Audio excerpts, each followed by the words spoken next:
Bonjour tout le monde et bienvenue dans cette vidéo. Aujourd'hui on va vous expliquer les mécaniques de Transperce Neige le jeu. Alors ce qu'on va faire c'est qu'on va pas détailler les règles aujourd'hui mais on va survoler les mécaniques dans leur globalité pour que vous compreniez mieux comment se joue Transperce Neige. Et pour cela on va commencer par rappeler le contexte et l'univers.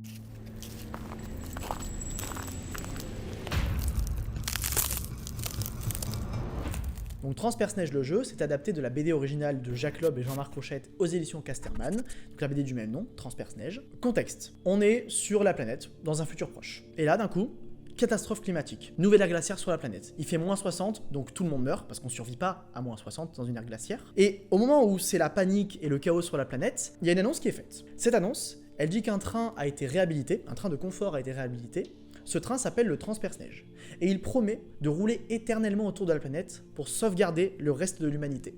Le problème, c'est que les places sont très limitées à bord du train, et donc extrêmement chères. Forcément, les personnes les plus aisées se ruent sur les places et achètent leurs billets très chers à bord du Transperce Neige. Ce train, il a vocation d'accueillir du coup les personnes qui ont acheté leurs billets, qui profiteront de tout le luxe que peut leur offrir le Transperce Neige jusqu'à la fin des temps, mais abritera aussi les ouvriers qui travailleront sur le train, les ingénieurs, les cuisiniers, etc. Parce qu'il faut du personnel pour entretenir tout ça. Au moment de l'embarquement, cette annonce, elle fait un petit bruit. Et donc, il y a des personnes qui se glissent à bord du train, clandestinement, et sauvagement, parce qu'ils se rendent compte qu'ils ont besoin, eux aussi, d'être sauvés. Ça crée un problème, qui est la place. On n'a pas assez de place pour contenir tout le monde. Et donc les dirigeants du Transperce Neige, ils décident de réhabiliter les wagons de queue, donc les wagons du fond du train, qui servaient à la base de réserve pour le matériel. Ils décident de les réhabiliter en wagons couchettes, complètement insalubres, dans les conditions de vie terribles, et ils mettent les personnes qui sont montées clandestinement dans ces wagons-là.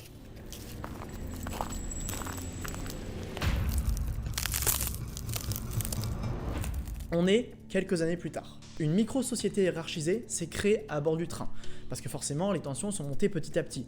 On vit confiné à bord d'un train, dans une apocalypse totale, donc les tensions se créent évidemment. À ce moment-là, cette micro-société, elle est extrêmement hiérarchisée et elle est divisée en classes. Au sein de Transperce Neige, chaque joueur incarnera une classe différente. Et on commence par le wagon doré. Le wagon doré, ce sont les personnes qui ont acheté leur billet, mais aussi les dirigeants du train. Et donc, comme ils sont à l'avant du train, leur but, ça va être de diriger la locomotive. Ils vont la diriger vers l'extérieur, donc ils vont prévoir les dangers qui arrivent sur le wagon, mais également diriger le train vers l'intérieur, car c'est eux qui prendront les décisions à chaque tour lorsqu'ils vont devoir faire face à des dilemmes et à des situations de crise. Ensuite, on a la centrale. La centrale, c'est les ingénieurs du Transperce Neige. Eux, leur but, c'est d'utiliser le mouvement perpétuel du train pour transformer l'énergie, et donc alimenter les machines, qui vont servir à produire des ressources. La centrale, ils produisent une ressource du jeu, qui est l'énergie. Cette ressource-là, elle est donc très importante, parce qu'elle permet d'alimenter les machines. Ensuite, on a la machinerie. La machinerie, leur but, c'est de fabriquer des matériaux. Les matériaux, c'est une ressource qui est essentielle à la survie, parce que c'est celle qui permet d'améliorer ces wagons. Au sein de Transperce Neige le jeu, il y a une mécanique très importante qui est celle d'améliorer ces wagons. Et donc ça permet de gagner plus de ressources pour une même action. Ensuite, on descend à la serre. La serre, leur but il est très simple, ils font la nourriture. Car sans nourriture, on ne peut pas survivre dans le jeu. À chaque tour, on va devoir nourrir ses passagers. Un passager consomme une ressource nourriture. Et donc, le but de la serre, ça va être de cuisiner cette nourriture. Enfin, on arrive au tiers convoi. Le tiers convoi, souvenez-vous, c'est les personnes qui sont montées clandestinement à bord du train. Et donc, qui ont été reléguées dans les wagons de four. Comme ils sont à l'arrière du train, ils sont au four.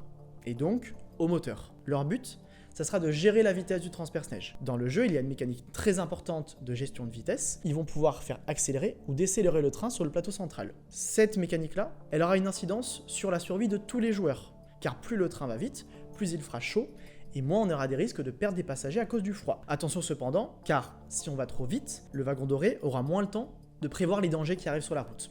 Et donc, on pourra se manger plus facilement des accidents. Le tiers convoi a une dernière fonction, unique, essentielle, c'est qu'il peut produire de l'alcool. L'alcool, c'est la dernière ressource du jeu qui est extrêmement importante, puisqu'elle permet de sauver des passagers du froid. Si on venait à perdre des passagers à cause du froid, on peut leur donner de l'alcool pour les sauver. Parce que c'est bien connu, l'alcool réchauffe les cœurs. Vous l'aurez compris, chaque joueur produit une ressource unique, ou en tout cas possède des actions uniques. Dans leur deck de cartes, les joueurs auront des actions communes à tous, ce qui est normal, mais ils auront chacun au moins une action unique. Et donc, ils vont devoir collaborer, car il y a une interdépendance au sein du train qui est essentielle à la survie. Les joueurs vont devoir échanger, négocier entre eux, s'allier par moment, pour pouvoir assurer la survie de tout le monde. Car, si on n'arrive pas à survivre, c'est la fin.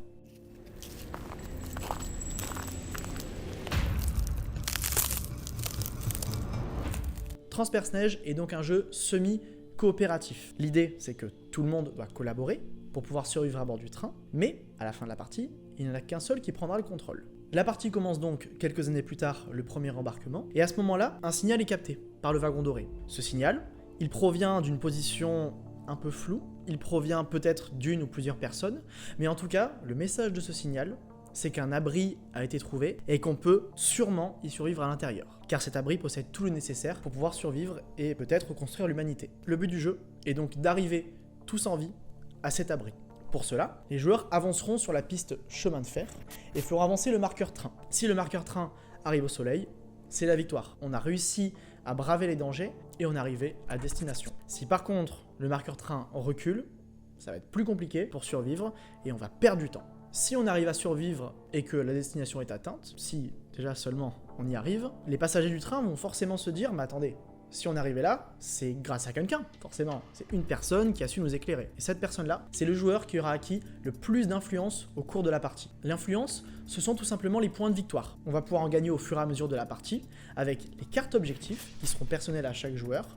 À chaque fois qu'on remplit un objectif, on défausse cette carte et on gagne de l'influence, et on en repioche une pour renouveler la partie, et pour assurer une meilleure rejouabilité. Le wagon doré, c'est le seul joueur qui possède une carte dans son deck d'action pour pouvoir gagner de l'influence. Cette carte, c'est organiser un banquet, mais vous l'avez compris, pour organiser un banquet, il faut de la nourriture et de l'alcool, ce que la serre et le tiers convoi doivent lui fournir. Et c'est là où les négociations entreront en jeu. Une fois donc la partie gagnée, le joueur avec le plus d'influence la remporte. Cependant, on peut aussi perdre dans Transperce-Neige. La condition de défaite, c'est si un joueur perd tous ses passagers. À ce moment-là, l'équilibre au sein du train est rompu, des dysfonctionnements se créent, et donc l'humanité ne pourra pas renaître et continuer à survivre au sein du Transperce-Neige. Le temps est compté au sein du train, car les ressources s'amenuisent. Et donc, le paquet dilemme, où l'on va piocher une carte à chaque début de tour, comptera les tours de la partie.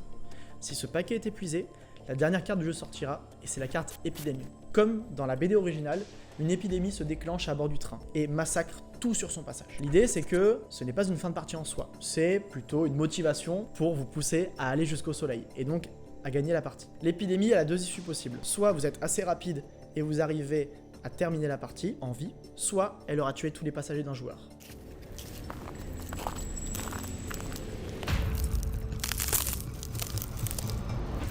Pour collaborer dans le jeu, il va falloir échanger les ressources. L'échange de ressources est limité à une seule phase pendant le tour, donc il va falloir être très judicieux sur cet échange-là. Les joueurs peuvent librement s'échanger des ressources. Je peux vous donner 2 nourritures et vous me donnez 2 alcools en échange, ou 5 nourritures pour 2 alcools.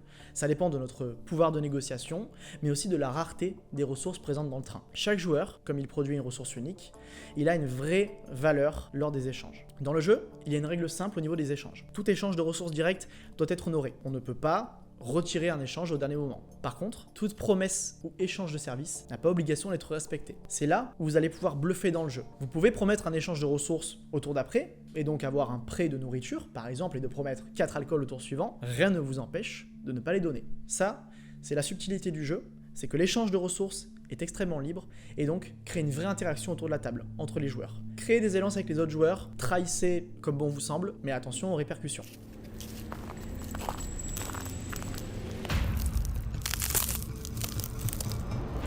Ces répercussions, ça peut être un vol de ressources, ça peut être une oppression par une classe supérieure, mais ça peut aussi être une révolte. Car, comme dans l'univers original de Transperce-Neige, il y a une vraie notion de révolte dans le jeu. Au cours de la partie, si un joueur a acquis au moins 20 points de rébellion, il peut utiliser sa carte « Se révolter ». Cette carte-là, elle va lui faire échanger sa place avec un joueur de son choix. Et donc, ça se matérialise visuellement par les 2 joueurs qui se lèvent de leur chaise et vont échanger leur place. À ce moment-là, ça redynamise complètement la partie, car les rôles sont échangés, et les joueurs vont pouvoir découvrir de nouvelles actions.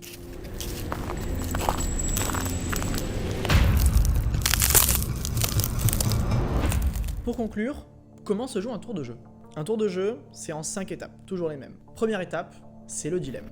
Le wagon doré pioche la première carte du paquet dilemme, lit la situation à tous les autres joueurs, les 3 choix qui s'offrent à lui, et un échange va se créer autour de la table. Le dilemme, il n'y a que le wagon doré qui a la décision finale dessus, donc libre à lui de choisir ce qu'il veut. Par contre, les autres joueurs peuvent l'influencer dans son choix, lui promettre des ressources ou des services. Encore une fois, si on suit la règle des échanges, rien n'est obligatoire. Une fois le dilemme résolu, on passe en phase de préparation. À ce moment-là, les joueurs vont programmer les actions qu'ils joueront dans le tour. À 3 joueurs, on joue 5 actions, à 4, 4 actions, et à 5 joueurs, on joue 3 actions. En programmant les actions face cachée, on y assigne aussi des passagers. À ce moment-là, une mécanique de pose d'ouvrier se dévoile dans le jeu, puisqu'on va devoir assigner efficacement et intelligemment ces passagers à nos cartes actions. Les passagers, ce seront ceux que l'on va envoyer au travail. Et donc, plus on assigne de passagers sur une carte, plus la carte va être jouée. Durant cette phase, on peut également, et il faut, échanger nos ressources avec les autres joueurs. C'est la seule phase du tour où on peut le faire. À aucun autre moment dans le tour, on peut échanger des ressources directement. Une fois que les échanges sont terminés et que les actions sont programmées, on va passer à la phase de travail. À ce moment-là, on va tous jouer en même temps. Dans Transperce Neige le jeu, tous les joueurs effectuent leurs actions en même temps. Et donc, il n'y a pas de temps d'attente entre les tours et entre les joueurs. Pour la phase de travail, on va retourner une à une nos cartes actions face cachée. On les résout par ordre de priorité sur la carte. Les joueurs effectuent leurs actions, et ainsi de suite, jusqu'à retourner les cartes suivantes. Une fois toutes les actions résolues, on va faire avancer le train. Parce que pendant qu'on bosse, le train, lui, il continue de tourner. Pour avancer, on va regarder sur le plateau central, qui correspond donc à la vitesse du train, combien de cartes chemin de fer on va devoir piocher. À ce moment-là, on va résoudre une à une les cartes chemin de fer. Certaines possèdent des bonnes routes, d'autres possèdent des mauvaises routes. Les bonnes routes nous font avancer vers la victoire générale, et donc le soleil. Les mauvaises routes, par contre, vont nous donner des accidents. Les accidents, qui sont personnels à chaque joueur, feront descendre les niveaux des wagons, et donc vont pénaliser les futures actions des joueurs. Ensuite, on rentre en dernière phase du tour, qui est la phase survivre. Durant cette phase, on va devoir nourrir nos passagers, subir le froid, donc potentiellement perdre des passagers s'il fait trop froid dans le train, et enfin, si l'on pose des paires de passagers sur la carte action se reposer, durant le tour, on va pouvoir gagner de nouveaux passagers. Et le tour est terminé, on repart sur un nouveau tour, tous les joueurs récupèrent leurs cartes posées durant le tour et leurs passagers. On va pouvoir au tour suivant reposer les mêmes cartes qu'on a posées au tour précédent ou des différentes. Il n'y a pas de défausse de cartes action dans ce jeu. Ça permet d'assurer une meilleure construction de jeu au fur et à mesure des tours. Transperce Neige le jeu, c'est donc un semi-coopératif asymétrique pour 3 à 5 joueurs pour des parties d'environ 30 minutes par joueur à partir de 14 ans.